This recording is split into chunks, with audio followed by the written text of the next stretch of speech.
Kati Kyagulanyi tasobola nunula ggwanga Uganda. Agenda dinunula ati. Ate agamba mu akalulu ne bakabba. Kati yagambye abantu tugenda kabanja. Bakituuse ekiseera kyo kabanja yeekwese. Kati agenda kabanja ddi. Tugenda kabanja. Bakituuse ku kiseera kyo kabanja ba MPs balwanidde bifo byabwe. Bakansala balwanidde byabwe. Buli omwana onya kyazza waka bagenda kabanja ddi. Tibagenda kusooka balayire bali bakabanje. Kirabika. Basoke bagazeti nge balayire bakabanje. Ninze wona osizira okubeera ng'otulaba olunaku olwaleero nkwaniriza nnyo nkubuuzaako nti wasiibye otya afunye okusoomozebwa nkusaasidde bakubbye bakufeze bakukuwangudde mu kalulu baganya okukulangirira n'okusoomozebwa okulala asootuka ku buwanguzi gwe nkuyozaayoza nnyina Honorable Aida Nakuya abadde avuganya Kampala Central muna DF agenda sooka kubuuza katubulire bwali embeera gyalimu efaanagana ly'otamaguzi ye afunye okubudaabudiwa nawodde ne Lukwago naye bali mu mbudaabuda n'abalala bababudaabuda agenda sooka kubuuza atubulire Honorable Aida oli otya obulamu bugamba butya saba wakyusizza ofudde ofiriddwa olwaziza bakufeze bakubbye baganya okulangirira saba nabo babigassemu kati obona kusoomozebwa tutamaguzi njogera yajayogera tola nti yakusoomozebwa obeera osooka kwogera bisoomozeza abantu bisoomozeza abantu kambuza kubatuuliriza mikwano gyange abalungi abatugoberera ku MS Media ndi musanyufu nnyo okuba nga ate nate nzizeemu okulabikako gye muli yenze nga bulijjo small body big brain Nakuya Aida MS njagala abantu abo mbabuuzeeko bali waba Kampala Central no abayisibwa mu mbeera enzibu abantu ekisookera ddala buli muntu amanyi nti atulaba atugoberera subscribinga ku mukutu gwo aba bantu bankizo abantu bonna abakuwerezaako messages ne bagamba bambi kino kiri bwe kityo bankizo nnyo abatuwabula okuyita ku mukutu nabo ate tubebazaako enjawulo so mmwe bennyini mmwe bembuuzaako nti muliyo mutya mugyebaleko nga mpulira singa kisoboka buli muntu nandi musinkanye ne muwaako w'omuhaga bantu bana abali ku mukutu aba Kampala Central abali ku mukutu ekiru kiweesibye ku Kampala Central eno munange Kampala Central tugenda kujjayo totya naye kansooke namuseka abantu abo sebo okuyita ku mukutu gwano tufunye abantu abatusponsoringako abantu bambi abatuweeza ku posters abantu abayagala ennyo tuyitemu olunaku nga lunatulotuuka batuweereza ku sente you're really a good team njagala okubebaza nnyo mwebale nnyo mwebalire ddala nze njagala okubakakasa nti tetwagudde phase 1 twagimaze bwetu bwe yatambudde kati tweteekateekera phase ekola ki phase eddako we won the battle but the war is still on we are fighting so hard okulaba nga ate tuwangula olutalo entabaalo zigenda kubeera nnyingi naye nga tulina olutalo lumu olwo akaseera kajja kutuuka ate tuwangule nzikiriza mu ngeri ey'enjawulo namuseeko mikwano gyange aba Kampala naddala aba Kampala Central namuseeko abantu bonna abaddeyo nagye mubeera nga mugamba Nakuya agwana okubeera mu Parliament abankubidde amasimu abampeereza messages abantu baweereza WhatsApp and everything Nakuya tofaayo you'll make it time yote natuuka naye akaseera akatuufu ebyadde biweevu bantu bamanyi like they have so many statements ze boogera njagala nnyo okubeebaza olw'obubaka obwo olw'okutulya ow'emyoyo olw'okutuzaze olw'okunzizaza engulu ate njagala n'okwebaliza ddala abalonzi ba Kampala Central naddala abo abaayimirira paka ku lunaku olusembayo n'agamba nze mpagira Nakuya Aida field yali esoomooza mwalimu okugulibwa n'okugulwa mwalimu okuliibwamu enkwe but nebaza Mukama nti waliyo abo abantu beyateekateeka nga bo bakuwagira Nakuya Aida misana na kiro ate njagala MS nebaze Katonda nti atusobozesezza okubanga n'olunaku lwaleero tukyasobola okuyimirira ne tuvaayo ku mikutu ne twogerako n'abantu nga tekwogera bukyayi tetwogera bukaawo temuli mu kukaaba nga tetukaaba maziga tetukuba biwoobe naye ng'oyogera ekyo kyewandyogedde singa nate obadde mulonzi. Ali n'abantu abatuuliza njagala mukitegeere nti obuweereza bwa nnaku ya Aida tebutandika na kulondebwa nga mmemba wa paalamenti oba tebukoma ku butalondebwa nga mmemba waani wa paalamenti busigala bugenda mu maaso. Okwesobolayo nga mmemba wa paalamenti nina bingi nnyo bye nayize era bye nategedde era bye mmanyi kati nga sibimanyi nti waliwo abiŋŋambye naye nga mbimanyi nti kubanga mbirabyeko mu field. Actually my field tour was like a feasibility study. Eya Kampala Central. Eya Kampala Central. Nenja nasooka nkubuuze. Ekisooka oli bulungi. Toyina buzibu bwonna. Sina problem yonna. Toyina buzibu bwe wafuna afuta kulangirira gwe balangirira. No banga. The pressure zikukubye. No, why nze sina pressure. Pressure ya. Nti obo badde olina ekirwadde ne kirinnya. Sina kirwadde kyonna ekyo nebaza Katonda nze ndi mukyala ndi mulamu. So toyina buzibu bwonna bwe wafuna. Sina buzibu bwe nafuna. Ate awo w'okulangira si we wandinzise. MS ze natuuka mbadde mboozi njinyumiza nnyo abantu ku Redeemed Church awo e Makerere. Abantu ndowooza bamanyiiwo. Redeemed erina compound ndowooza nneneko eringanga wano. Naye twatuuka ku Redeemed Church zaali ssaawa nga 6. Olunaku lw'okulonda nga 15 zaali ssaawa nga 6 kitundu. Waliwo mukwano gwange yankubira n'angamba nakuya byonna woolivaayo jangu olabe ku Redeemed bali kugabirawo obukonge abantu bagende balonde ku lunaku lwennyini olw'okulonda. Yes, on the voting day. Nentuuka ku Redeemed kye nasanga ku Redeemed kye kyandikubye pressure oba nenfa. Wasangawo ki? Nasanga ku Redeemed abantu nga balinga omutwalo mulamba. Nga bakola ki? Nga bayingira ku Redeemed awo. Nga bayina eri abasajja n'abakyala babagabira obukonge. Bakuwa buwi kakonge tebalaba nti oba ono Mathias. Bakuwa buwi kakonge. N'ogenda mu layini. Ogenda mu layini kati wamala okufuna konge baali bajja bibinja. Nga ekibinja kyo nawe kifuna nga mwenna mufuluma. Abamu baali bambuka sayidi ya Makerere abalala nga bakkirira sayidi za mu Kivulu. Okitegeera. Naye nenkoma akafaananyi ng'abaana abantu bagenda wa. Naina Bishop mukwano gwange ne mugamba Bishop help me. Genda olabe church genda masa. Nga tumaze n'okuyingira gate ya Redeemed nga waliwo ne boda ndowooza bwali buwera ebibiri. Nga babupakinze wali. Ng'obumu busomba abaki? Abantu wano. Nga Bishop soko gendeyo walabe ekigenda maaso wano kiki.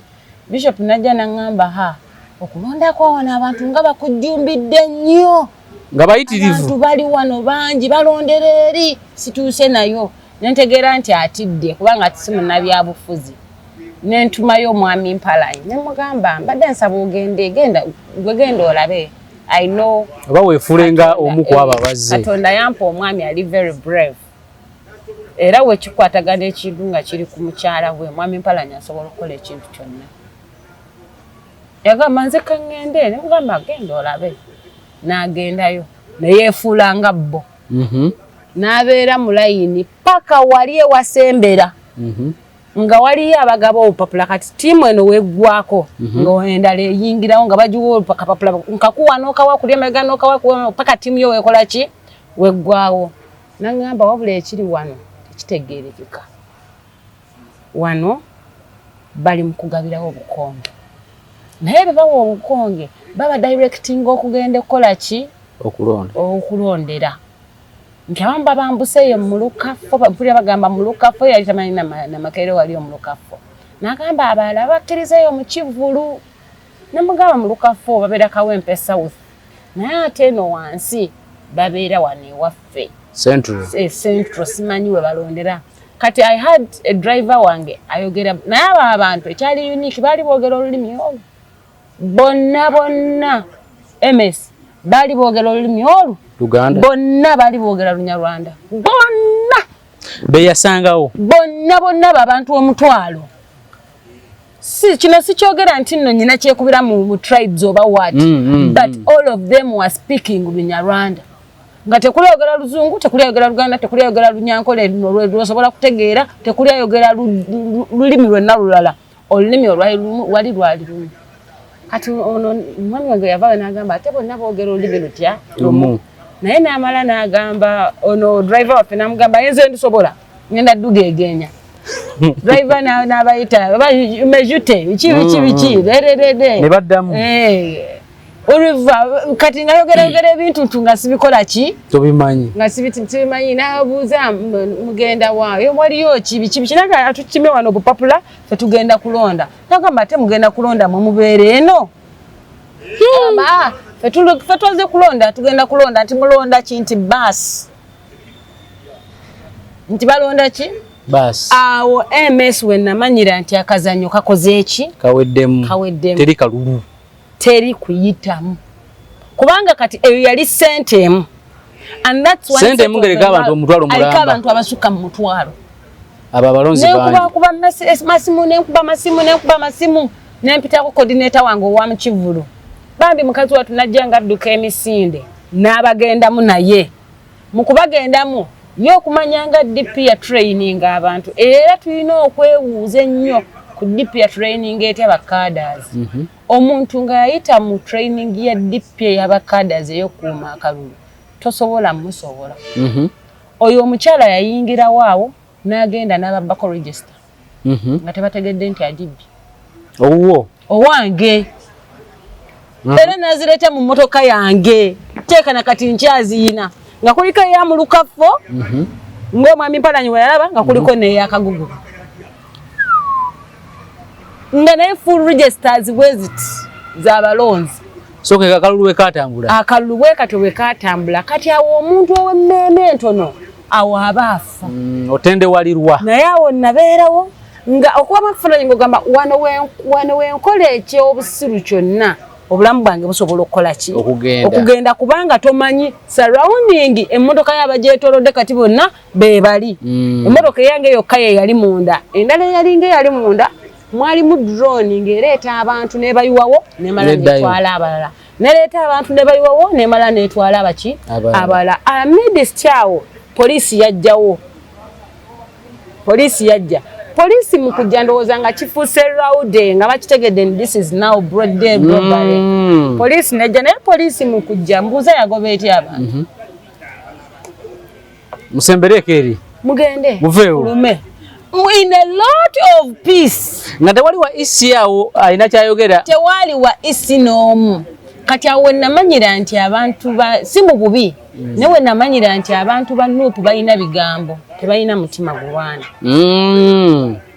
balina biki bigambo they have a lot of propaganda but they are not prepared to fight kubanga ku bigambo bali bafuumuula ku campaign kanoonye kakuume kabanje kakoleki wali ife abaddipi twali tumaze okuyingira muri bwe muti n'aba DF abamu bajja ne tuyingira mu bali abanyarwanda aba National Unity Platform nga bali across the road bonga bakitidde dda ne bu kamera mubalabise ku kamera ne mu kamera nga balina we beekwese naye ng'olabayo omuntu ngagamba ba kamera tofaayo babali wayite bali kibayinza kukola nengamba kati singa bonna bali ku kamera yawo bazze ne mutulemesa ekintu kino twandiguyiye nenga toyina wogulwa muri basatu ku bantu omutwalo nga by all means toyina woyinza gukola ki guyiwa so kwekati bwekafaanana singa twali bakuzirika twandizirikidde so kati kagenda okuggwanga oyina bumeeka nakuya amazima gennyini taakalinda kukabalaka kyeŋŋamba final results wafuna mmeka saaziraba naziraba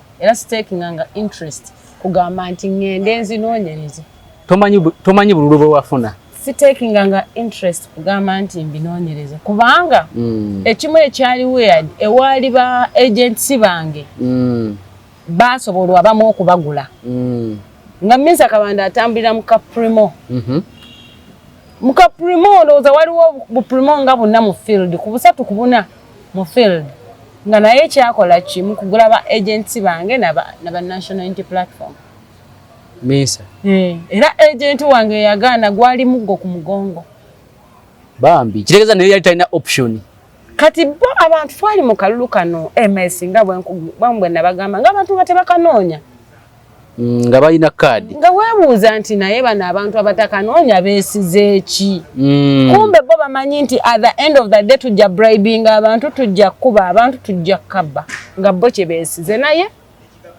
at the end of the day kino nze kyekyaŋŋumya one Kampala Central yali ina abantu abagala omweddiza nga sibaamu tebamufuna ekyo kyaggumya my number one win ekyagwe kyasinga okuleeta okugamba nti bane katulwanire ekitundu kyaffe katulwanire ekitundu kino so ekyo kyekimu ku bintu kyaŋŋumyamu ekyokubiri Minsa Kabanda ali mu myaka gye gya bukadde agenda NRM tereeta omulala awo NRM newe n'abanga enaleeta omulala ajja kuba talina resource nga za Minsa Kabanda abadde minisita emyaka emeka 5 akaluwako ku didde alabika yakaluwamu ne biliyoni eziwera emmeka omanyi kyekitegeeza gwe nga bazze bagula ttiimu yo nga buli mwana amuwa emitwalo 7 gwataddeyo nga agenti wo gwataddeyo nga agenti kubanga akaluwe kaba kakumacha ekiro musula mu preparing like all that week mberanga kasiki nga mugamba abantu ngogenda ku mobilizing abana gwe team yo ya wano gwe team yo structure yo no mukazi najigula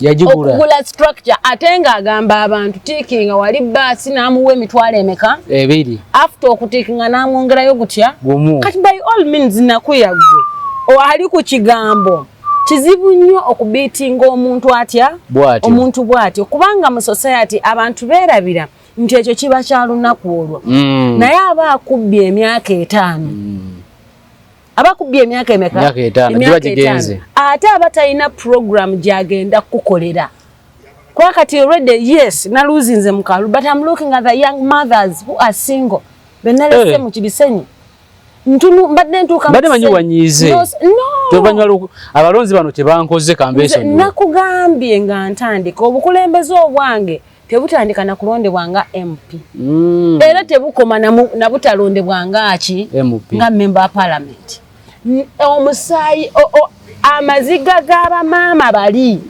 gacyandimu bobadde oyogera nabo yes bembadde njogera nabo we need to empower abantu bangi owano abantu bangi bakola ebintu ebyobuyambi mu Uganda ne bagenda up country ne berabira Kampala MS abantu bali bubi betaaga obuyambi bamaama bambala bikugiro bamaama bambala bisiimuula abantu basula bubi abaana tebalina pampa abaana tebalina byakwambala kasasiro abali ku nzigi enkuba weetonya abantu amayumba gafulaadinga ebyo ebintu omuntu wabyogerako alabanga ayogera ku kifeewala ennyo ekitali wano mu Kampala naye biri wano e Kampala so kati gosazewo banoonya nze ngenda kuvaayo niwemba siina ssente ze ngenda kubawa kale ngenda basomesa ku kyobuyonjo oba ontegeera niwemba siina ngoye ze ngenda kubawa ezange ze nnyina naagabanako nabo osanga waliyo n'abantu abanaalaba kye tunaaba tukoze nabo ne bagamba naffe nnakuyaka tuveeyo tuyimirire naawe kweno cause but young mothers who are single need to have a voice. Nze mbadde mmanyi nti abalonzi babanyigidde kuba nyina byenda bibbunga abalonzi babeesonyiye obeesonyiwa naye yensi yaffe nti entegera y'abalonzi eri bwetyo bakole ebyabwe nange nkole ebyange yensi yaffe olwaleero oba ignoringa ba mothers abo ba single mothers who are young bayina abaana abato abo abaana abato bagenda okukomekereza nga bebakwano b'abaana bo kati omwana oyo either oyamba maama we ne muteekateeka omwana oli okubeera ne better future oba omwesonyiwa omwana wo n'agwa ku oli n'oba nga naawe oteeseteese naye ng'oteeketeekedde bwereere oba oteekateekedde bbula so kiba kirungi oyamba society kirungi n'oyamba society abaana bo ne batula bulungi mu society abaana bo ne babeera mu eyo society nga bagifiitingamu ate n'abaana ne bakula nga bamanyi nti okuyamba kiki kirungi. Waliyo abantu wano mu Kampala njagala nkubule MS nga tewaliwe basula nga yakwata in between amayumba abiri n'ateekawo ettundubaale n'ashieldinga nga wansi gy'ateeka omufaliso ekiro ne yeebaka naye ng'omufaliso gw'abaaguyina omufaliso of course era nagwo abaaguwa mmansi ng'ateekawo kyonna ky'ayina ne yeebaka okwo ne yeebaka abaana webali abakozesa ebitamiiza abakozesa ebiragalalagala si lwakubanga babyagala naye embeera gye bakuliramu mu ghetto yebafoosinga okubeera bwekyo kati abaana bo beetaaga rescue minsa tagenda kikola kubanga tabatuuseemu bamunyumiza banyumize kati nga nze nakuya nyina okuvayo ne program redeeming obulamu bw'abaana abo redeeming generation yeeyo ne society eno government ekyetaaga advice ku bintu bingi balina okukolawo affordable housing scheme bagende mu ghetto bazimbire abantu amakalina nga naye abantu basobola osasula akasente akatono ne beebaka kati emisa byonna tabimanyi tasobola kubanga olwokuba nti yabataddemu akasente ke yabataddemu awo yamaze ye kyawedde ye kati abala kimu nti kagobake ye muwanguzi naye nze nnyina okuvaayo ku lw'omulembe gwange ku lw'omulembe gw'abaana bange ku lw'abantu abalala bafaananako nga nze okulaba nga tulina oli gwe tujjayo kale ne wanaab'omu ng'afuuse nga Aida Nakuya kijja kuba kimumala neze mbadde ngamba oba Kampala Central eno gyesonyiwa engeri gyalimu polling station ezitategeerekeka obudde obusinga nzibwa okujjayo anti ekintu ekimu tetukola kati ebyenja okola sigenda bikola kubanga lwakuba nti oyagala akalulu kati ebyo sigenda bikola kuba njagala akalulu naye obikola ng'omukulembeze bikola nga mukulembeze Katonda gwe yateekako mu manto y'obukulembeze sibikola lwa kalulu no ebyo mbikola ekisooka okukyusa society embeera y'abantu ekyokubiri to make the unprivileged feel privileged abanyoomebwa okulaba nti nabo balina kye basobola okukola ki okubanga bafuna ekyokuna okuyambako ba young mothers abo naddala abali single okurealizinga their dream gye baali balina okurealizinga ne batagikola ki ne batagifuna naye nga just okufuna olubuto olwo kwe kwayingira mu kirooto kye okumutegeeza nti okyayinza okubeera ekintu eky'omugaso mu ggwanga obulamu tebukomye naye abakyala bali awo balowooza obulamu bwakomaawo bamuzalamu omwana bamuzalamu kaana kamu naye yenna yeevaako ebbeere likoma eno mukyafu byayogera bibi n'omwana amukuliza mu mbeera eyo kati oyo omukyala oba olina okumuzza n'omugamba you still have value okyasobola okufuuka omuntu ow'amaanyi okyasobola okufuuka kansala okyasobola nawe okufuuka MP okyasobola nawe okwogerako n'abantu abalala obulamu bwabwe ne bukyuka naye nga weetaaga mukola ki kwogera bwogezi naye n'omukolerayo ka shopping akatono n'omutwala ne bamusibako akaviiri n'avaayo ng'essuubi lye lizeemu kati ebyo byogendamu kati obwe buntu obutonotono bwe tugendamu nadde mmanyi nawe oli nga kuba nalabye ababaka nga baka Lutamaguzi ng'amaziga walabye Lutamaguzi namulabye ng'ayogera bingi naye Lutamaguzi amanyikiddwa era nti ayogera kubanga ekituufu ayogera naye wane nolwambe ekituufu kyali kiva mu kuntobo ya mutima gwe ng'agamba akafo kange akamu nako Salimu Salo kanonye naye nga takabira kya pulezidenti bati olaba ebintu bingi bibadde bijja nga bibeerawo mu politics ono era kino kinzizayo MS ku message gye tuwa abantu nga tugenda mu campaigns oba nga tuli mu campaigns tukampeyinize tutya abantu bagambye biki bannaffe be tuwangaala nabo campaigns ziba twerabiza oba tunagenda mu maaso nga tutambula nabo buli wotaddamu bibuuzo ebimu ebifaanako bwe bityo okomekereza ng'okoze errors nyingi okomekereza ng'okoze eki kati balutamaguzi kyekyo nyingi and let me tell you abantu byebeerabira Lutamaguzi kale ayawukanamuko ne Honorable Mwanga Kivumbi naye ku ngeri gye baatuyisaamu naawe bwe bakuyisa bubi well you may not send oyisiza nze bubi naye omuntu wakuridiculinga n'akuŋoola n'akuyisaamu amaaso ng'olinga ataliiwo n'oli omuntu ali ku kamerayo aba amuyisizaamu amaki aba amuyisizaamu amaaso so of course nange Muwanga Kivumbi yangattamu sure yes weyagamba nti akabonero kokka akalina amakulu ambulera abalala bakolera Museveni kitegeera kati okola statement eyo nga nze ndi ku muti nga mmanyi sikolera Museveni obulamu bwange ne kaliya yange oba obikola ki oba obisimiddeko entaana and people have to know that there is no one who is safe in a sinking boat muli ate libbira temba muwanguzi tewaba muntu aba bakuyita kola ki egwero tewaba muwanguzi mu ggulu lyato likola ki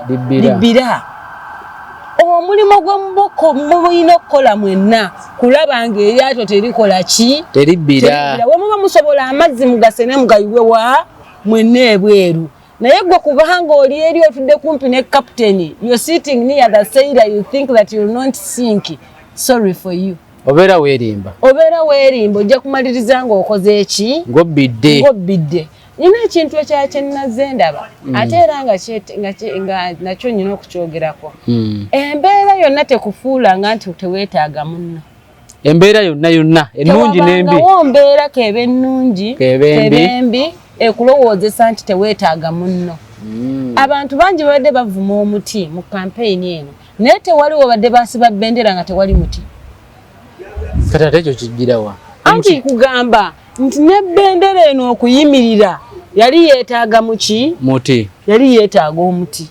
meaning you need each other so Muwanga ne banne ne Lutamaguzi bali bati tebasana kwogera bigambo bingi Namboze waakwo Namboze yawonye ye no yawonye eki yafuuse omubaka wa parliament ye yawangudde will that be the source of victory for Namboze after being a member of parliament for 17 years nti katalaba yawangudde nnyo era yagambye mu kabenja kaabwe akaganga of 7 ye kabejja ate kabejja kyeki abalala bagudde kyekiri kyenkugambye she's in a sinking boat naye ali mu lyato eribbira ali mu lyempi alowooza nti akaseera ke tekannatuuka ali n'omugoba wali mu maaso ye waatudde ayagala okukola era 2-3 akomewo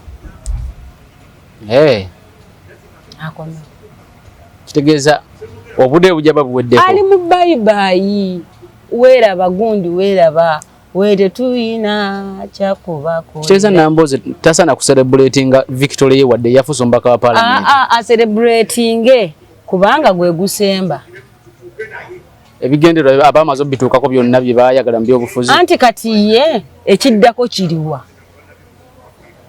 president mpozi ng'agenda kujja yesimbawo nga LC5 wa mukono ng'aba n'omululu mungi ate guba mululu aba bakyusizza ku kifo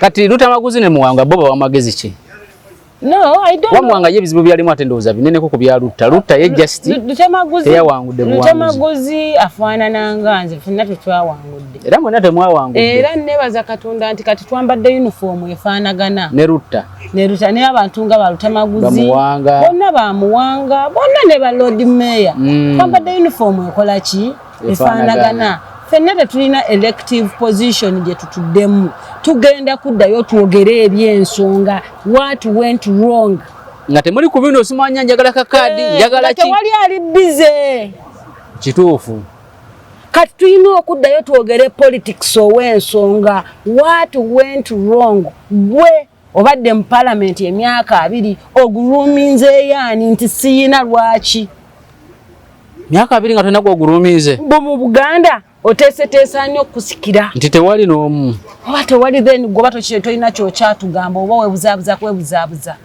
nti obadde Lord Mayor twebuuze nti abaana ba Buganda ab'ensa baaba batya baaba kiki ekyabaawo ani ayogera ebigambo ani abuuza ebigambo bya Kabaka ku lwa Buganda mu parliament ebyo ebigambo byonna tulina obyebuuza wano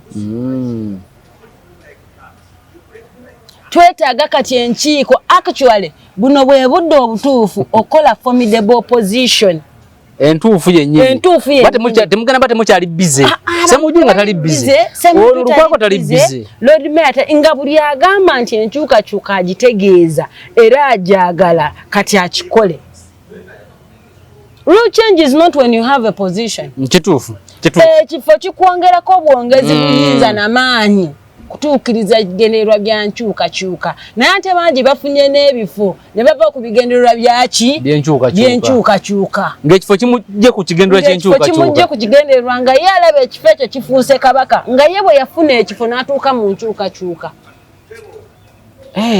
nga ye bw'amalobera omubaka wa parliament wano tuzze ku peegi entuufu tweteeketeeke we reorganize. Let us leave propaganda and prepare because preparation beats propaganda. We have 5 years. okulaba nga tutwala obukulembeze bw'eggwanga Uganda. Programu yo eri ki? Waba muffe mulimu eyeteeseteese ofuuka president. It's high time we all stand behind that person to grooming oyo. Naffe bye tukola byonna mu constituencies twesetinge. So kino kiyinza n'obbanga opportunity. This is the best opportunity. Leka nkubuulire. Mu lyato nga mugenda wabawo akaseera k'okuwummula. Ne Yesu yennyini yatuuka mu lyato n'akola ki? Ne yeebakamu. Kati kano ke kaseera. Omuyaga gwe gwamuzuukusa. Kati abantu ke kaseera byawummulemuko. Naye mu kuwummula balina okuba nga babearinze at the back of their mind that they have the authority to command the storm. Actually, this is not resting, it's preparation. This is the best time we have as the opposition. Position ya byabufuzi. No, wano njogera ngani. MS wano wendi njogera ngani. And most of them have ebina by'ebyobufuzi. Mwanga Kivumbi is not a member of parliament for Butambala, but he is the president, the vice president of Buganda region in the National Unity Platform. Salonga Elias Lukwago takyali road mayor, naye president wa PFF. My president, the Right Honorable Mathias Mpuuga, is no longer a member of parliament from Nyendo Mukungwe, but he is my president. So he is in best position to speak about the issues of this nation for change. He is at the table that provides alternatives. This is the time the opposition we know kuvayo elete alternatives kumeza. Alternatives ezo weziganibwa government yeno. We bring in the alternative government. So kati mubufunze mulina okwe kati okudda ku drawing board. Kati tuli ku draw tetulina kudda tuli ku muliyo kati sawa board. Tuyina emyaka ena okweteekateeka obulungi. Mu gwokutaano tulina kubanga tutema butemi muti kugwa. Olwaleero tugenda kutema tutya, tugenda kuwagala tutya embazzi esobola okutema omuti nga tewesitaze kuddamu giwagala. Enkolagana yammwe katugambe abatafunye position ne bana abafunye kuba nalabye nga abaNUP bayise ebivulu e Masaka. Sura kubanga nti bawangudde obwa president n'olwokuba basobodde okuba Mpuuga n'Abedi Bwanika ne batakomawo mu parliament nga kye kibakubya emizira na buli kimu. Ate tewaliyo w'amaanyi. Yewaana nti akubya omunafu. Tegeza kuba bakubya abawaamaanyi. Omuntu yenna bw'olabanga ng'avuddeyo ne yeewaana. Omanya. Akyawulira amaanyi g'oli gwakoze eki? Gwakubye. Aba akyetaaga amaanyi mangi okuvaayo abantu ne bategeera nti y'ono omutuufu. Okimanyi nti abantu abamu tugenda kumaliriza kino ekisanja nga abantu abasinga bakyamanyi nti Honorable Right Mathias Mpuuga yakyali member wa parliament wa Nyendo Mukungu. Abamu. Okimanyi nti ekisanja kino kigenda kuggwako ng'abantu beeri ekimanya kabonera bakyamanyi nti Honorable Abedi MP waabwe. Because bana bagenze mu parliament, they are like statues. Tewali kye bagenda kukola. Naye mu bo butabako kye bagenda because they cannot articulate issues. Parliament nakugamba. Parliament yeetaaga bamanyi, si bamanyifu. Parliament yeetaaga bantu bagezi, si bagezigezi. Parliament yeetaaga bantu bateesa, si boogezi. Yesu okwogera oyogera naye oteesa. Byoyogera bikola amakulu. Bikola amakulu. Abantu boogera naye boogera mu nkubo za parliament. Nawe omuteeka ku fulo ya parliament tewali kyakola ki? Kyayogerayo. Bw'omuteeka ku committee tewali kyayogerayo. Ontegeera? But as they are silent in their constituencies, the Right Honorable Mathias Mpuuga is moving. Kubanga ye kozi ye si ya Nyendo Mukungwe yokka, kozi ye ya ggwanga. Era tunelulya tuga nti ye agenda sigalawo nga ateekateeka bana byabufuzi. Exactly. Kati gwe omuntu yenna abeereyo ng'ojaganya nti lwakubanga omuwangudde, you've not won Mathias Mpuuga. Tawangudde Mathias Mpuuga. He's been a member of parliament for 15 years. He served in the Buganda Kingdom and he still serves in the Buganda Kingdom. So, omukubye ki? So bana abewana he's very well positioned and established. Do not think nti ababewana by the way kyenkugambe nti tosobola kusanga mu w'amaanyi nga yeewana nti akubye munafu. Gwakubye abaw'amaanyi. Gwakubye abaw'amaanyi era nga yeemanyi nti mbadde akirabanga kyamagero okumuwangula kati ekyo kibakozesa ebikujjuko. But is that the epitome of the struggle? Or struggle etuuse ku nkomerero? Ekyatambula. Gwe okugamba abantu tubawe n'akaseera bawaganyeeko tulabe kye basobola okukola. Oba bannansi baba bakyalina obudde obubeesiga oba bali babakaabira ate abo be balese emabega. So mubaweeko nabo bajje mubawe omwaganya mulabe bye basobola okukola. Bakole. Bwe muli realizinga musogamba waayi twakulamu ensobi katuzeeyo bana abafu. Already kati kankubuulire already ensobi abantu bamanyi nti baagikola. Era ba member parliament bagenda kumala okulayira bannansi bategere nti ate baasobya nnyo. Ne bo tebawulira abalonzi. It is just that we have a problem with voter literacy.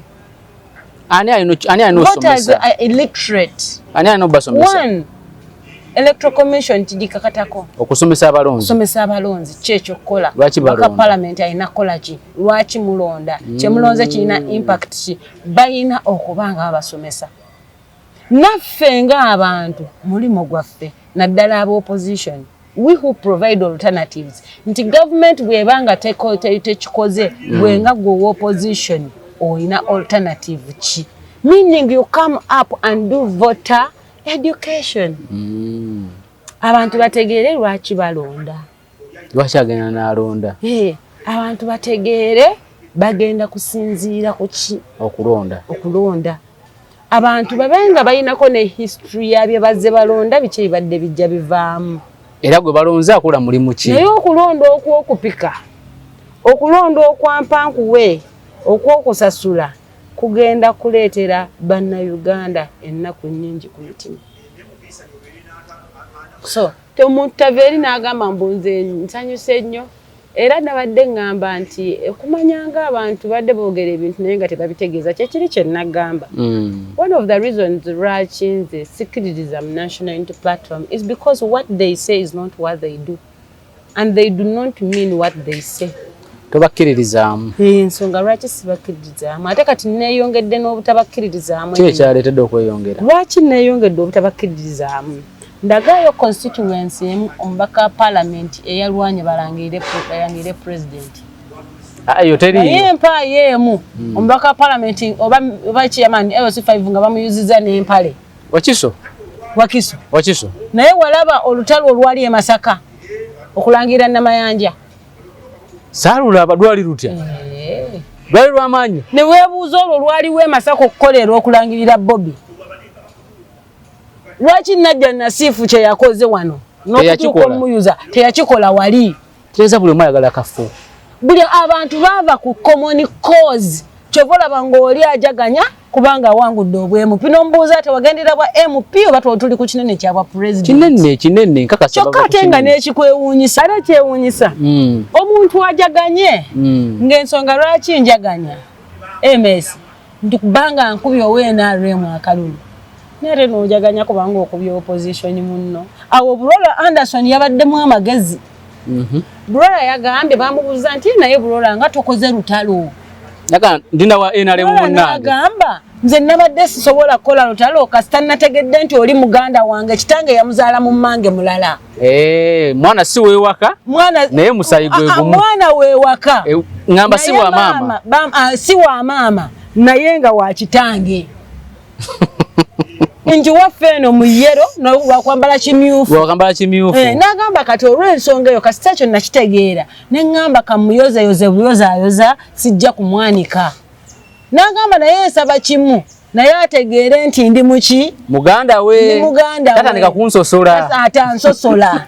Kati olwaleero ekyo gyaviira ne banne abajaganya tebannakitegeera. Kyova olaba nga nze mbeera nkugamba nti opposition bantu bangi ba members tebali ready to take on leadership. And unfortunately, those are the ones that people look at as fighters to take on the mantle. Because nekyo yogedde kituufu. Sina gwe nalabye nga alwanira kifo kya president. Nedda. Njagala ondagaye yakabya kale okulwana kibokke. Njagala ondagaye yakabya amaziga nga tebalangiride Kyagulanyi ba MPs. Kubanga MP yakwata olumuli asooka owokka ku mano kabanja.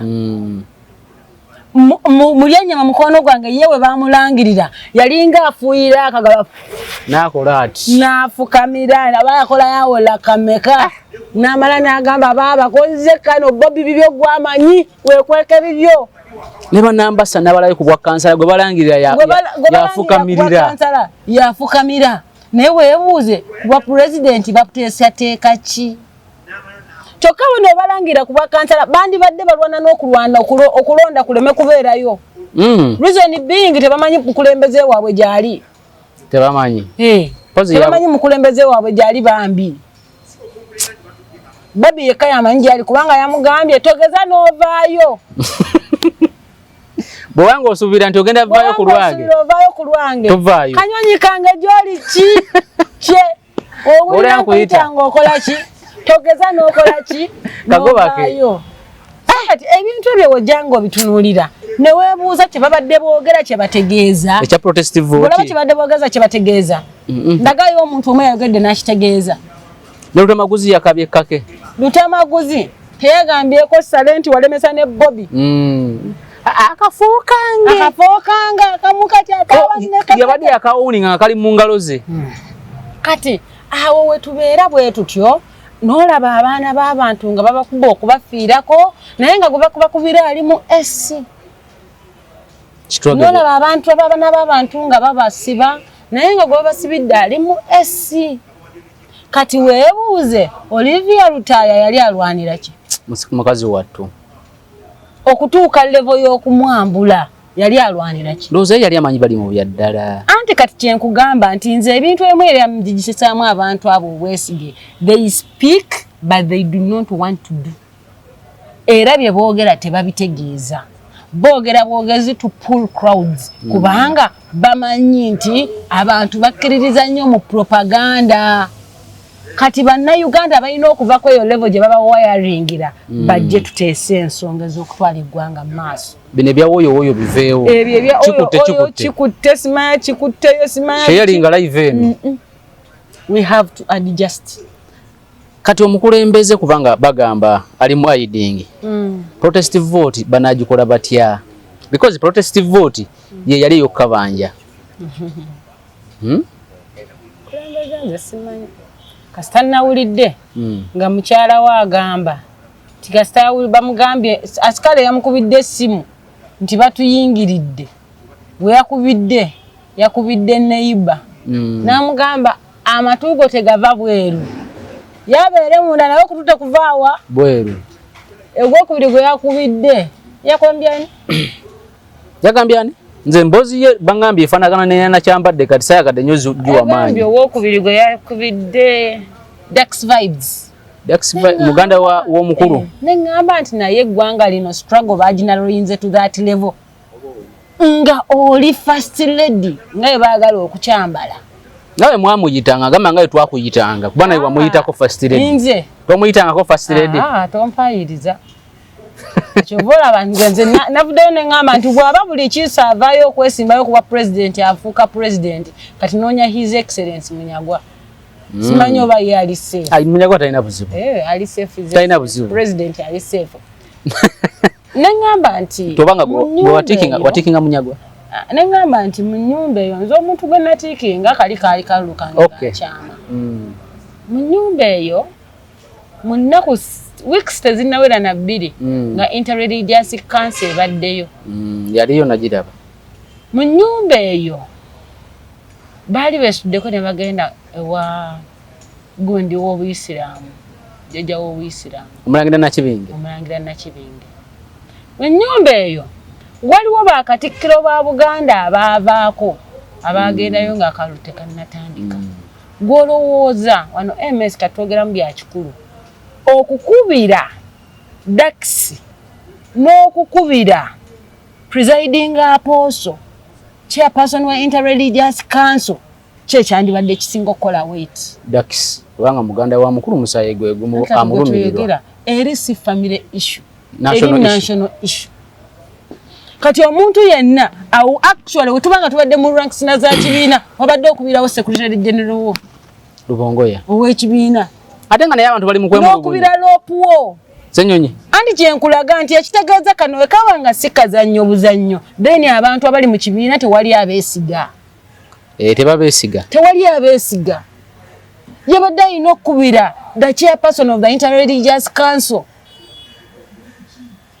tatulimba nti tebakolagana n'abantu bano b'amagye mu gavumenti bakolagana nabo ate bangi lwaki teyakubiddeko kwabo mikwano gye miti what can Dax Vibes do in such a situation Mboze yajinyumiriza aliwa yabadde ensande mu kidwaliro yanditugambye nti yakubiddeko chairman w'ekyalo oba security w'ekyalo kubanga chairman w'ekyalo oba wa defense w'ekyalo bo basobola n'okufuluma ekiro ekyo bajje beetoloola ennyumba yo balabo baliwo obuzibu naye embeera y'okukuumira bannayuganda mu bintu eby'obulimba bannayuganda balina okuzuuka ne bamanya kye beetaaga si kye baagala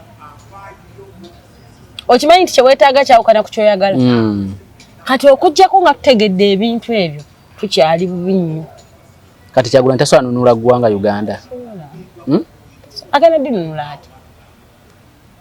ate agamba mu wakalulu ne bakabba kati yagambye tugenda kabanja bwe kituuse ekiseera kyo kabanja yeekwese kati agenda kabanja ddi tugenda kabanja bwe kituuse ku kiseera kyo kabanja ba MPs balwanidde bifo byabwe bakansala balwanidde byabwe buli omwana onya kyazza waka bagenda kabanja ddi tibagenda kusooka balayire baliweke bakabanje kirabika basoke babagazeti nge balayire bakabanje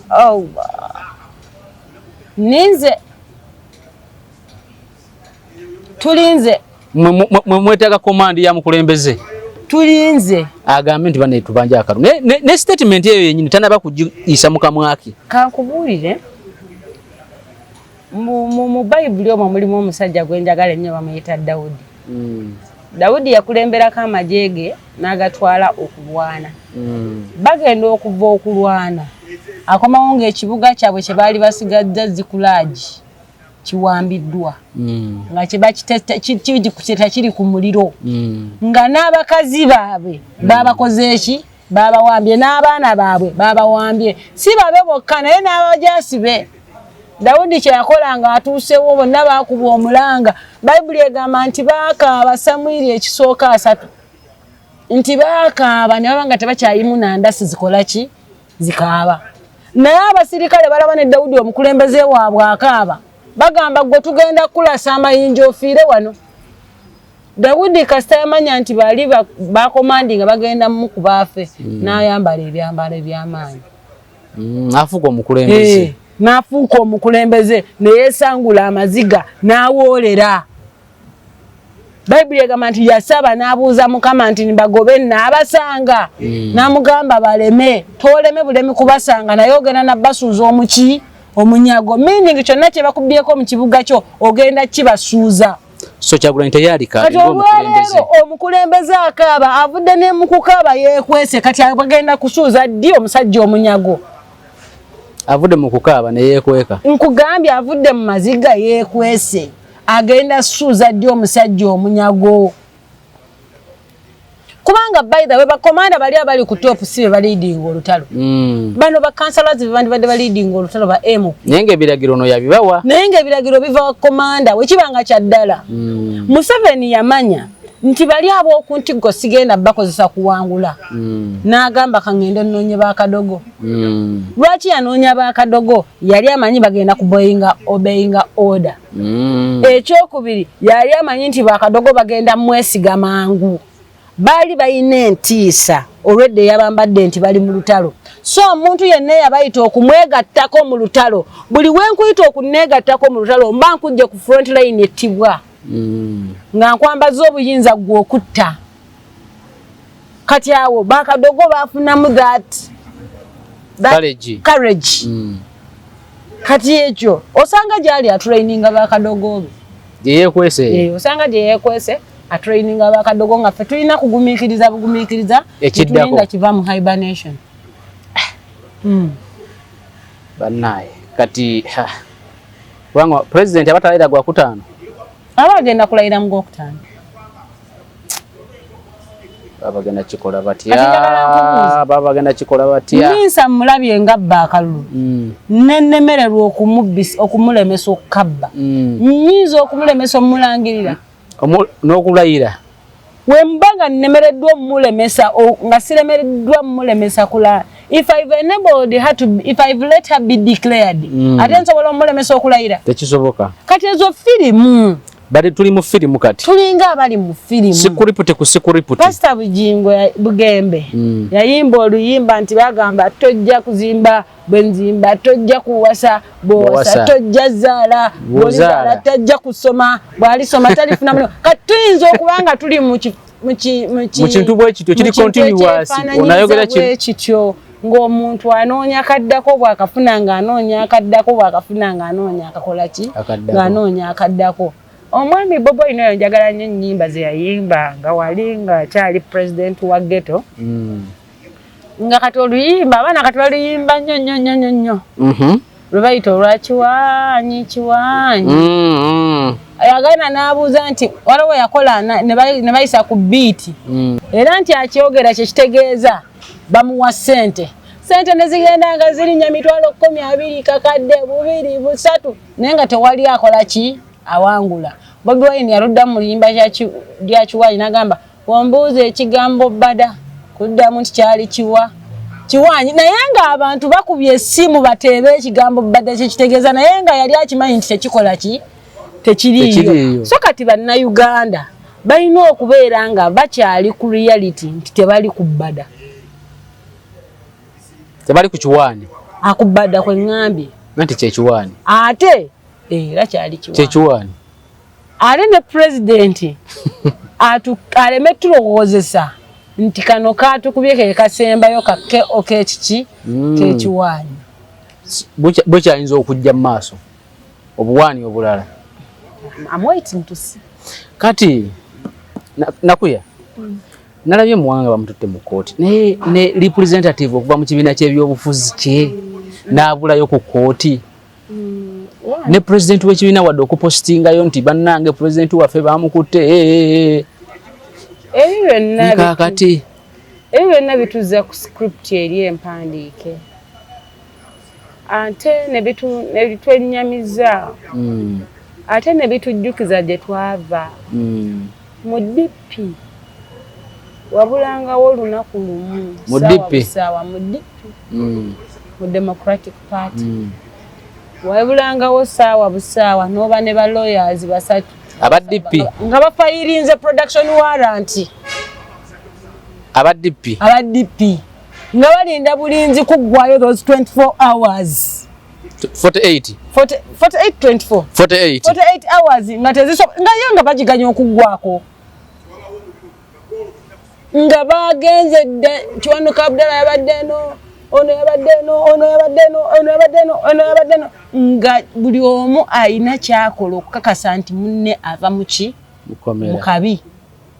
Naye wano naye nalabye mwami Muwanga Kivumbi one nga bamparedinze before court nga talina lawyer ne bamuwa n'omwaganya okuleeta lawyer naye nga amazima gennyini wano awa nayitawo nga lawyer tazze naye nga oyo omuntu azze bw'atyo abadde member wa parliament emyaka 15 ye vice president w'ekibiina ekiri mu leading opposition mu Buganda where its biggest strength is because without Buganda National Unity Platform is nowhere.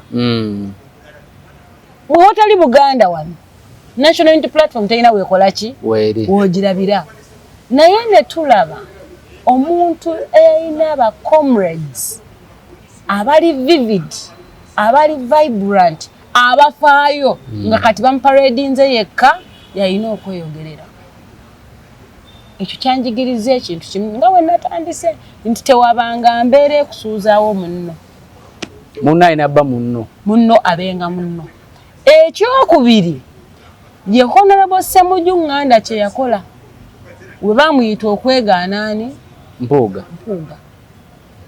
Ojjukira statement gye yakola yagamba Mpuuga munnange tubadde naye okumala ebbanga ddene. Oyo Mwanga Kivumbi kyamulema okumanya ne Nambooze bwe yagenda ng'asotterera banne yeerabira nti ate ku muti gwatudde omuti omunene kwe kuli ettabi naye kwakoze eki kwatudde we ligwira naye akola ki agenda kati olwaleero like it or not nenze Honorable Mpuuga manyi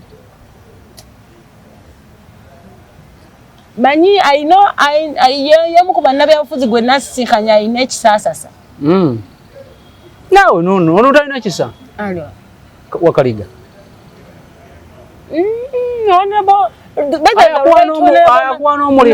Right Honorable Mathias Mpuuga is far opposite ne bana abalala bonna boyogerako abalala noli yakuwa omulimu nze bbanga anti nkugambye nze gwoyogerako nali naye emyaka 10 wali naye emyaka 10 10 years I served in a youth councillor nga ye Lord Mayor I served as his personal assistant for almost kangambe na 3 years kati nze manyi kyenjogerako so Mpuuga trait gyayina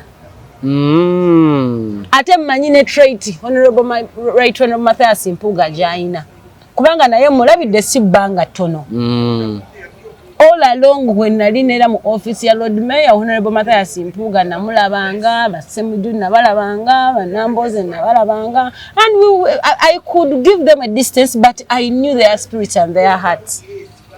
Now getting closer to the Right Honorable Mathias Mpuuga kimpadde breed ya munnabyabufuzi endala gye mbadde sikola ki tolabangako gye mbadde sirabangako nti kati ekisa ekyo kigenda musindika ate alimu n'obwabwana mukulu oluusi nfiiringa oba yandisomye bufaaza nga yali sodo bero mupatiri yandibadde mupatiri mulungi ndowooza so nkiwa nti y'omu kubali ku bulago bwa bannaabwe abali babyaga tugende tutaasa omusajja muganda waffe wadde byaliwo kiri kyaliwo ekyo but we have katonda Mpuuga abanyonyola we have a bigger cause we have a bigger goal you look we cannot leave it like this nenga constituency y'omusajja gwayogerera yagirangirirako nti nkalu kati oyo gwe nkugamba naye Ssaalongo Erias Lukwago njagala ombulireyo omwe yamukuba n'amuleka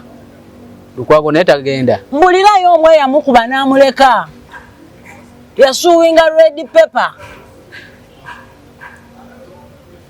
ebyo bitegeere emwogedde ku Kalebule singa Kalebule gobogera ku Museveni asuwinga singa kituli kuki nayagala osuwinga New Vision buuza Mugalula ono kati ali ku Dream mubuuze ye yali akoze story eyo mu red paper mubuuze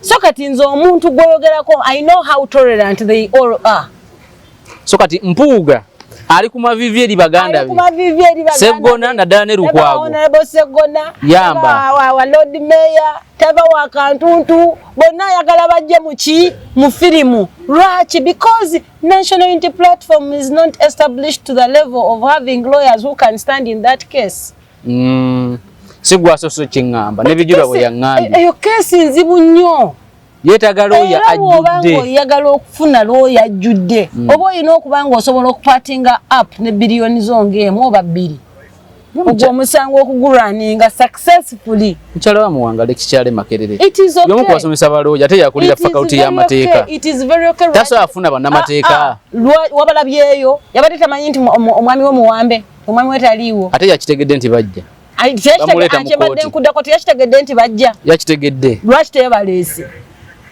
so kati waliwo issues ezibeera political nga like it or not they have to be handled politically and it's only a political lawyer who can handle a political case tebakulimba nti lawyer atali political asobola okuyingira mu kesi ya Madange eyo nalabye Honorable Yusuf Nsibambi ng'agamba nti yagenda kwewa Muwanga Kivumbi n'alaba garagi ng'engato ziringa 30 meaning abantu nga 30 be baafa.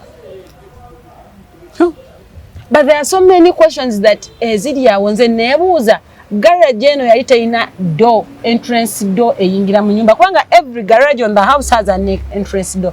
Maybe nga garage eri separate from the main house. Alabika eriemu naye nga teyina luggi lugenda mu nyumba. Tekisoboka tewali nze poze ebijenje okusooka okulaba. Banza nobanga bakookerako nkookerero obimanyi osozimba mpola mpola. Naye era okubawo entrance eyo. Nengamba lwaki bonna beefubitika mu garage, some would have passed through. Oba bali tebamanyi. Babamanyi awoka. Kati mu bufunze. Mu bufunze Muwanga yeetaaga minywanyi gye yakuba gye yakomerera obuswanyu by'obufuzi. Seggona akola statement n'agamba oyinza okubanga tonjagala. Nayo neetaaga. Neetaaga. Olwaleero njagala tubeere wano naawe. Ku Seggona ne Walukaga ne Magoola Muwanga yeetaagaani. Seggona naye ayagalaani. Ayagala Walukaga ayagala Magoola. Oyo kimanyi nti bantu bangi nnyo mu nsi eno nga bafaanana bwe batyo. Nga baagala abantu babeetaaga naye nga tebabaagaliza. Kati ne Uganda bwetyo bwe tuli mu mbeera nga twagala abantu naye nga tetubaagaliza. Twetaaga abantu but we need them to be there for us but we cannot be there for them. Bwebagwa mu bizibu nga tubeeso. Era bwe tugenda Seggona n'agamba scratch my back I scratch your back. Ebizibu biba bizze. Lukwago n'agamba munveeko scratch your back I scratch my what? Right Honorable Mathias Mpuuga n'agamba leka scratch my back I scratch your back.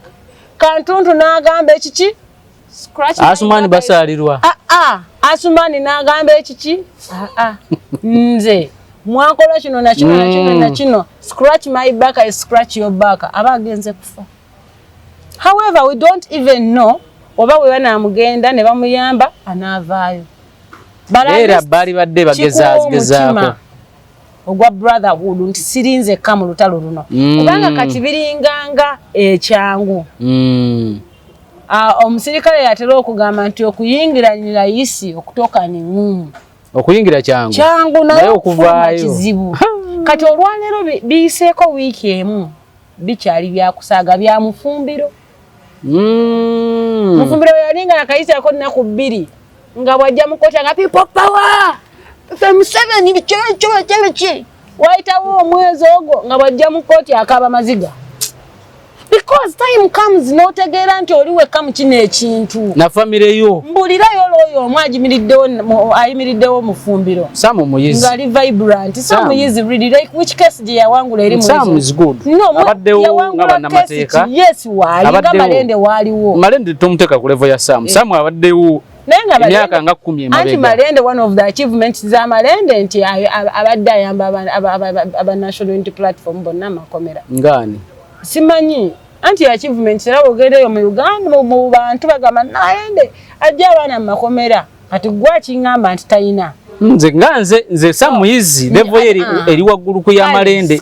Kanso Samu yizi nange sagala mu Samu. Is good. Level ya Samu eri uko waggulu. Ya Malende. Si ya Malende. Eriko waggulu. Eriko waggulu. Naye nga tuyina emisango eri justifiable. Honorable Seggona zazza wangula, Honorable Katuntu zajja yimiriramu na wangula. Waliwo omusango ndoza guyiseeko emyaka giringanga giyinza okuba ne 10 giwera. Honorable Seggona gwe yawangula yajja abaana ndowooza baali 26 ku prison case. Ne babayimbula. Yes. Ne babayimbula. Basooka kuyimbula ndowooza 13. Ne baddamu ne bayimbula ndowooza abala 13. Mbulirayo gumu. Ani George Musisigwa wangudde. George Muse practicing lawyer. Is a lawyer. Is he practicing? Not advocate. What problem? But yabadde agenda mukaggwa. Ne wala yali oba yali amascaladinga oba yali simanyi kale. Kizibu National Unity Platform China. Kizibu National Unity Platform China. But this case egenda kubambula ebaleke nga tebakyalina lweya lina lumu. So batunula mu baloya be bayina. Tebayina so nga tewali agenda kujja mu case. Ogwo omusango ino okuyimirira walinga ne jjajja akutiisa amaaso gwe nga lawyer. Ogwo omusango it takes omuntu alina IQ eya waggulu era amanya amateeka agayina muno obumanyirivu nga talina pressure nga wamalala nga Sseggona okugenda mu cross examination yaagwo. Sseggona naye ndowooza ng'omuntu ajja kusaasira oli mukwano gwe muganda we. Abantu nze nalabako clip nga Honorable Mwanga Kivumbi agamba ye takyayagala n'abamatayi olw'okuba nti bali gyali gye baagala okuwulira. Abantu beerimbise mu matayi ayina ebigambo byayogera mu makooti biki naye wali mukwano woba tosibye ettayi togendawo. Waliwo nettayi yawe eri specific ne kooti si buli kooti nti eyingira waliwo ekooti eri specific. Kati olwaleero kyeyavuma kyekirina omununula era bw'abanga mugezi agende mu kkomera awandiika amabaluwa nga yeetondera banne bajje bamuyimirirewo. Ajekuwe kooti. Si lwa malala, si lwaki, but as a point of humility ayina okukkiriza nti nabakosa. Saabamanya. Okimanyi nti Honorable Mwanga Kivumbi yeefaananyiriza Yosefu mu Bayibuli. Naye nga ye omu ye yatundayo baganda be bonna. Yosefu? Ne Muwanga kyekimu? Muwanga akola vis-a-vis Yosefu baganda be bamutunda. Ye Muwanga omu atunze baganda be bonna.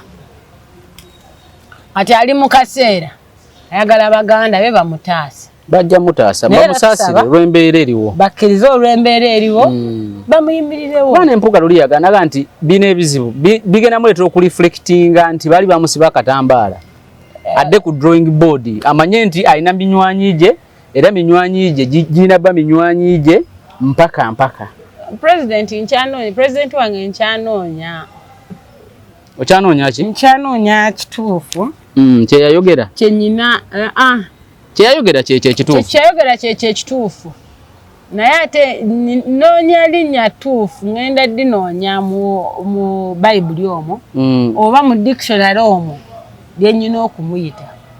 Kyekiri kyenkugambye nti karakita ye kale kati kankulage nti karakita ye eri different. Wawulidde Honorable Elias Lukagonga wa consent message ye ekkiriza okumuwangula. Bamukoze eki? Bamufulumiza. Yabyogedeko bya Kivumbi. Kati olowooza nti yabadde tabimanyi? Yadde abimanyi bulungi nnyo. Naye ayina ebizibu bye nti bamufulumiza ekibuga. Honorable Mathias Mpuuga bamufulumiza Masaka. Ye lwaki yabyogeddeko. Kati kyenkulaga nti nze abantu bange mbamanyi mbadde nabo ebbanga era mmanyi ani asobola okukola ki. Era Muwanga Kivumbi kigenda twalira nnyo Right Honorable Mathias Mpuuga obudde okwegayirira Lord Mayor. Nze wenkakasiza nti Right Honorable Mathias Mpuuga alina omutima ogusaasira ate ogwagaliza. Twali tuvudde mu kalulu akaffe ku lunaku lwa press conference. Yampita wabbali aŋŋamba nakuya Saalongo ayinza okuba nga yakunyiiza wano na wali. Saalongo ki? Elias Lukwago. Naŋŋamba naye njagala ku lwa DF. Oweeyo empapula zo zonna z'obadde okozesa zaba bakozesa nga balawuna obululu mu Kampala. Omanyi ffe mu DF organized as we are buli muntu yagenda mu kalulu nga ina register ye. Buli polling station registers twali tuzikola ki? Muziina. Yampita naŋŋamba muyambeko omuwe registers ezo basobole ozikozesa abantu baleme muzannya mu kalulu. Wadde Enzo banga alina oba yakunyiza oba ki? Era kasita ngamba order yange. Kuba naye wali otegese obutagimuwa. Nali sisobola zimuwa. Yakola ki ekyamaanyi? Nali sisobola zimuwa 1, 2 n'akalulu kange. Singa sipate yange ya DF kuba nti ya subscribing to supporting him. Nali sisobola kamuwa. Yakunyiza nnyo. Era nga n'abamuliraanye bakimanyi nti akange kagenda kubeera Saalongo Elias Lukwago. But cutters of my party. Wamuwa. I voted for him. kye yakola kinene naye katusabe good mukwatagane era namulabye nga asibula bannakampala naye mpulira ennaku neŋŋamba sikulimba it's a true thing nze seewaayiriza namutunulidde nga asibula bannakampala agamba emirundi 3 bayi nogamba naye yali asobola osiibula no, not with that spirit. I felt bad. Let me tell you, Lord Mayor is not going to miss Kampala. But even the walls in State Hall will ask where the Lord Mayor went. Will ask where Lukwago went. Not Lord Mayor. Okay, yeah, where Lukwago. And him being the first era abantu babadde baga nti Lord Mayor liringa baadde bamanyi nti liri so nti ebisenge bya State Hall bigenda kwebuuza Lukwago aliwa nenda kuya wakolako ne Lukwago okugana Lukwago kwendoosinga mu kalulu ndooza 2016 oba 2020 mu kwako 2016 kye kyakunyiza eri Lukwago buli omu abeera n'omuntu ogwasobola okuwagira kati kye kyakunyiza teya endoosinga naye ate bwe yampita okukolagana naye nagenda nenkolagana naye kati meaning it wasn't that byali birala. It was totally different. Teyakuwanga musaala gwo nga walina gukuwa mu office. Ate yali alina okumusasula State Hall yali ensasula lake sisinga yensasula nga bwesasula emisaala y'abalala. Kati yakola ki? MS. Ekyo kirala nnyo kyoyogerako era kyombuuza. Ne katusabe mukwataga President wange agenda njigiriza ekintu kye bayita akoobuntu. Lwaki twakola program gye twakola ekiro ku DF. Waliwo awo yaga nti nali neetaaga ddoboozi lya Lukwago nti nakuya. Nali ndeetaaga. Naye teyakikola. Kati omu ku ttiimu ya Lord Mayor nankubira essimu n'agamba naye kati nakuya. Lwaki ayogera ebyo mu budde buno obwakabiri tuli mu kalulu ne mugalo nakuya alaka ayina obusungu bwe ng'omuntu ku mukama wammwe. Mansansire naye ati nange nali nnoonya kange. And by the way, I wish to Lukwago all the best. I want to say namwagaliza wangule. Ye wadde ye takwagaliza nko kuwangula. Simanyi oba yali ampaddeko n'akalulu. Ne kati mwena mufaanagana. Naye nze ekisooka mirundi 2. 3. Ye kati mirundi 3. Ng'omuwa. Nga 1 nkamunoonyeza ku muzindaalo, 2 nga nkamuwa, ate ku 2 nokkamukuumiranga nkakuuma baleme kabba. Naye gwe wamugamba nti ngenda kwesimbawo. Ekyo yasalawo nga bwe yasalawo. Ndowooza amukoleranga bulungi mu ofiisi. Omanyi mu baana abaana abagezi mu ofiisi kati ndowooza nakuya wali mugezi nnyo mu ofiisi. Ndabika nali musiru nnyo. Kale lwaki yanyiiga ng'ofulumya ofiisi ye? Simanyi nti yanyiiga. Tayinza bbanga teyanyiiga oba teyakwendoosinga. But no, him endorsing me the first time was even before me working with him in office. Naye omuntu gwe wadde naye wagamba nti nange nkulaakulanye nsajja kuddeka ngende waneeno. Anti ekirungi. It's not the issue of endorsing me or not endorsing me. I think in my issue mu kalulu ka 2016 yali beyond being endorsed. Kubanga bwe nali nzija okwesimba nga woman MP wa Kampala district nasooka kwebuuza ku Lord Mayor. Era nakusanyukirako. Nasanyuka nampa ne go ahead nampa n'ebyokozesa n'ebyokwogera how to speak to the people and managing otya biki na bira inayimso biki and all that nabimpa. But yanefuulira bufuulizi.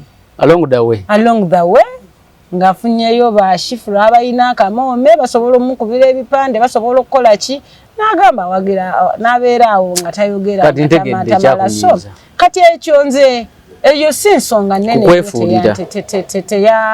teyanyiza nakunyiza base as that kubanga even after that I went ahead and worked with him as his chief of staff as his personal assistant and I served him. Nga mumaze ova mweri embeera. Exactly nga tumaze. Akwefuulidde alongo dawe. Akwefuulidde biki kino gamba waayo omukulu aba muki? Mukulu kanzireyo kalimu kange. Ate kanzireyo it wasn't my job. Okay. Ye nyini yakubira essimu n'akuyita ku mulimu. Yeah, yakozesa Hajat Sarakanyika I think ng'amanyi nti Hajat Sarakanyika ndowooza baatula ne bagamba ensi egenda kulaba bubi. Musajja gwe. Lukwago. Wadde nnakuya wano mulimu. Kwe kukubira. Nze nali ewange era nali ngenda kola nga personal assistant wa Serunjoji Charles Musoke. Ono gwe bakubya akaluku bwa kansala? Oyo wakitegedde nti bamukubye? Yali meya waki MS. Oba tonakitegeera?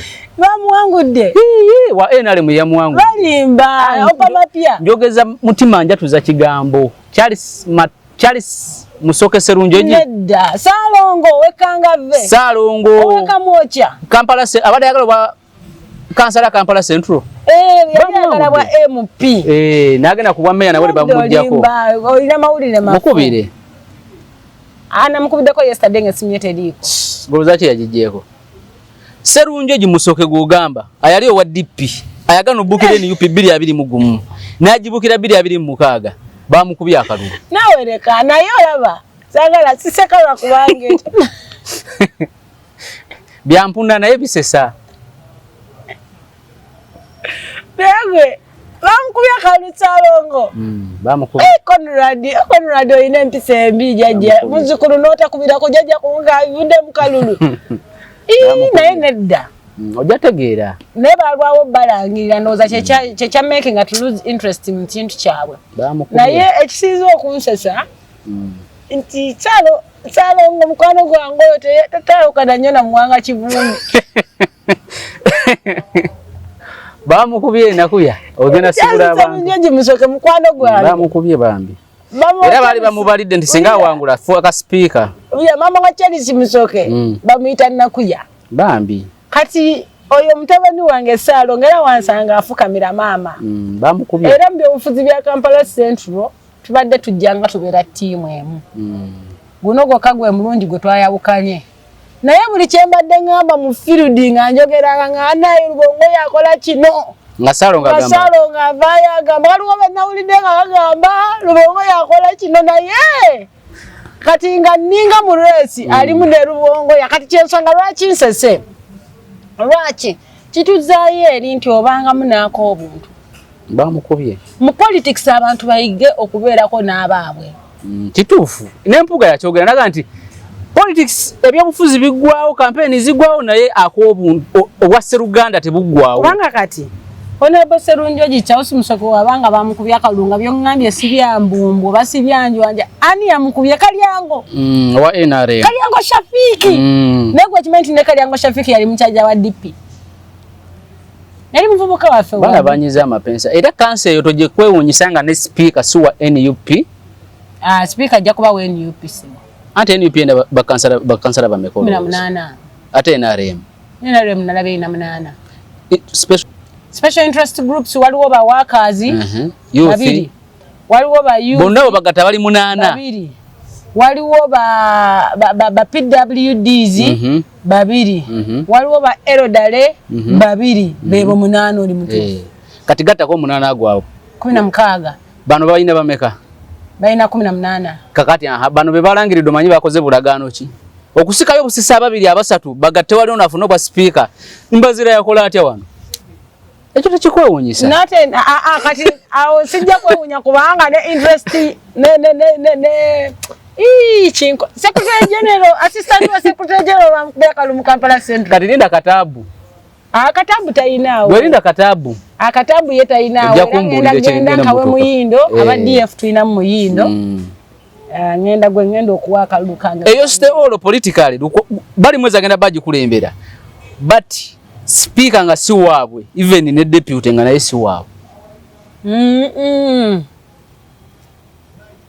ogenda kubira aizo kubali bajja kola negotiations kwanga wachaliye bifo bingi wali aba deputy mayor wachaliyo committees deputy mayor era bajalonda yo NUP esebufu bamulangiridde esebufu ye bamulangiridde ate kaija ne kaija bamulangiridde Doreen bamulangiridde that's perfect awo kali kakati bigenda chuka naye bannange ensi eno this world has no style Serunjoji Charles Musoke musajja wattu 221 yaganira mu DP kama ocha bamukoze batya ate gwe bakola batya gotobimanyi kyogamba ati ye kama ocha strong ye wabeera wamba kati kama ocha wali wakawa bo mayi tuno nyanze kama ocha bamwangula mukalu akawedde gundi nsereko ya mwangula nyanza ina errors ze bakansala be kama ocha oli kakozo manye yafa ngwa kuba katayimba ku machanga duka oyo kakoza ne kansala mulala bali ba NRM mukalu akawedde so kakati tobyewunya bwe to webiri nakuya